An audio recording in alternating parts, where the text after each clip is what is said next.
Depuis le 1er janvier, Grzegorz est un éleveur illégal. Il possède 2 chiennes, un berger allemand et un Saint-Bernard, qu'il laisse se reproduire quand bon lui semble. La revente de leurs chiots lui rapporte 3 200 € par an, 2 fois moins que pour un élevage légal. Pourtant, malgré la nouvelle loi qui interdit ces pratiques en Pologne, il ne compte pas régulariser son commerce.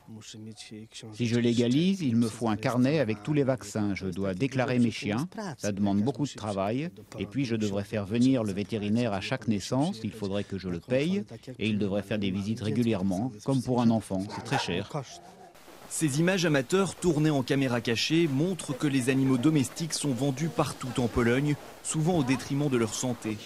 L'association Garde des animaux reçoit une alerte par jour, rien qu'à Varsovie, concernant des élevages clandestins. Depuis le 1er janvier, elle surveille en particulier Internet, où les pseudo-éleveurs sont prêts à tout pour continuer leur commerce. Bonjour, je vends une laisse à 300 zloty. Le chiot de race Alaskan Malamute est offert avec téléphone, 06, etc. Voilà comment les pseudo-éleveurs essayent de contourner la loi. Autre conséquence de la nouvelle loi, les SPA polonaises sont débordées. Celle de Czeléstenów, en banlieue de Varsovie, compte pas moins de 400 chiens et chats abandonnés.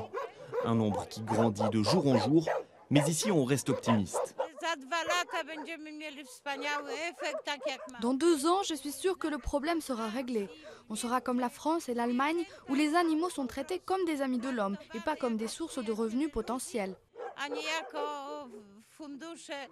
Pour en arriver là, les experts recommandent encore 2 mesures à ajouter dans la nouvelle loi. Créer une base informatique nationale pour répertorier les animaux domestiques et mettre en place un vaste programme de stérilisation.